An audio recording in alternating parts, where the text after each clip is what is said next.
Bharat UK सर्वसमावेशक आर्थिक आणि व्यापार करार आजपासून लागू। द्विपक्षीय व्यापार आणि गुंतवणूक संबंधाच्या नव्या पर्वाची सुरुवात। यूके सोबतच्या करारामुळे भारतीय निर्यातीवरती 99% शुल्क सवलत। लघु उद्योग, शेतकरी, मच्छीमार आणि एमएसएमई उद्योगांसाठी हा करार विशेष लाभदायक।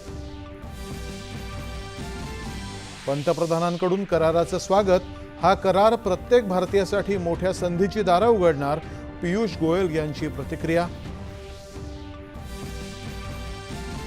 हा करार भारताचं जागतिक बाजारपेठेतलं सामर्थ्य प्रतिबिंबित करणारा। कराराच्या औपचारिक उद्घाटन प्रसंगी मुख्यमंत्री देवेंद्र फडणवीस यांचे गौरवोद्गार।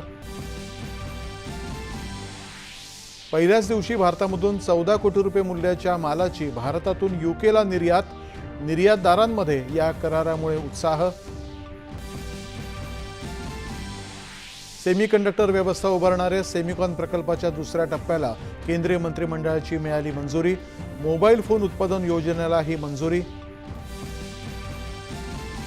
हैदराबाद इथं झालेल्या ब्रिक्स सदस्य देशांच्या श्रममंत्र्यांच्या बैठकीत कामगार स्नेही श्रम घोषणापत्राचा स्वीकार। ब्रिक्स कनेक्ट प्लॅटफॉर्मचाही शुभारंभ। शेतकऱ्यांची वीज बिलांची 48,000 कोटी रुपयांची थकबाकी माफ करण्याची मुख्यमंत्र्यांची घोषणा। कर्जमाफीच्या निर्णयाबद्दल शेतकऱ्यांकडून मुख्यमंत्र्यांचा गौरव। शिवसेनेत प्रवेश केलेल्या 6 खासदारांसह उपमुख्यमंत्री एकनाथ शिंदे यांनी अमित शहा यांची घेतली भेट। मंत्रिमंडळ विस्तारावरती चर्चा झाली नसल्याचं केलं स्पष्ट।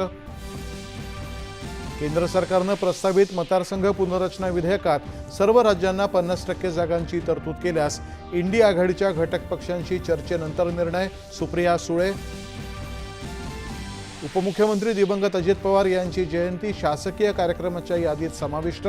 22 जुलैला राज्यभरात होणार अधिकृत कार्यक्रम। आणि फिफा विश्वचषक स्पर्धेमध्ये इंग्लंड आणि अर्जेंटिना यांच्यात आज रात्री उपांत्य फेरीचा दुसरा सामना। पहिल्या सामन्यामध्ये स्पेनची अंतिम फेरीमध्ये धडक। नमस्कार, 9:30च्या या बातमीपत्रात मी योगेश